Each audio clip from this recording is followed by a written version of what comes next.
Hello and welcome to highlights of the 8th edition of Strade Bianche, starting and finishing in historic Siena. 136 kilometres awaited the riders, 8 gravel sectors, totalling 31.6 kilometres of the route.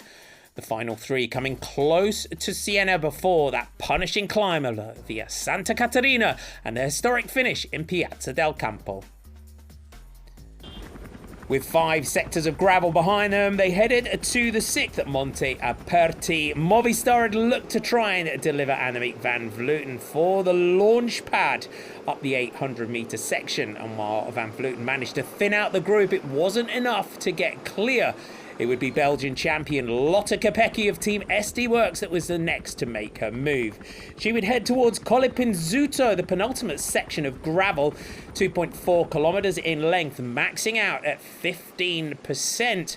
Kopecky was on a great day. Cassia Nieuwiadoma, though, dragged back the Belgian champion, Annemiek van Vleuten, Marianne Vos, Cecily Uttrup, Ludwig and Ashley Moolman-Pasio still in the group. Onto the road between sections 7 and 8, and it was defending champion Chantal van den Broek-Black of SD Worx that was the next rider to try her hand off the front. It was a good move of Team SD Worx, who had strength in numbers in the race, but as they headed towards Le Tolfe, the final sector, she had been brought back, and it was her teammate Demi Vollering on the front. Van Vleuten, Kopecky and Vos poised and ready. This was the moment where Van Vleuten had to try and shake off her rivals. Lotte Kopecky, yet again though, in that Belgian champions jersey, had the measure of the Dutch rider from Team Movistar, and they would go over the summit and start their run towards Siena with a small advantage over the chasing group.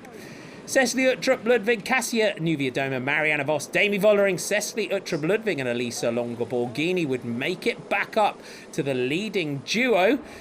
But then, as they headed in towards Siena, a slight stall in the leading group would also allow the chasers to come back to them. They contained Elise Chabet, Grace Brown, Sylvia Persico and Shirin van Anrooy. Ashley Moolman-Pasio was the next rider to go, but it was still together as they would go through the Flamme Rouge and start the punishing climb of La Via Santa Caterina. It maxes out at 16%.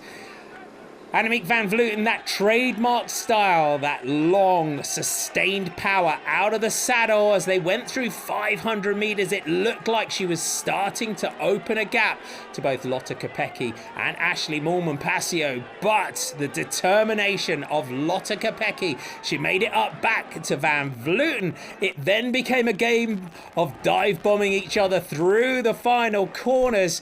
With 1 to go, Kopecky had the front, and as the road dipped down towards the line, it was the biggest victory of the Belgian's career, and she kicked off her account with SD Worx in incredible fashion, with Van Vleuten, twice a winner, having to settle for second. It was first and third for Team SD Worx, Ashley Moolman-Pasio taking third. What a day. Sets us up beautifully for the classics. Lotte Kopecky. All the work done through the winter pays off in incredible fashion. There's your top 10. A victory for Lotte Kopecky ahead of Annemiek van Vleuten, with Ashley Moolman-Pasio in third.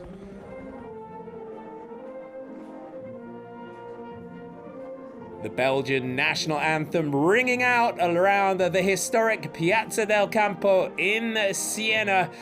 Lotte Kopecky takes the victory. The round 1 of the Women's World Tour for 2022. We now move to the Ronde van Drenthe.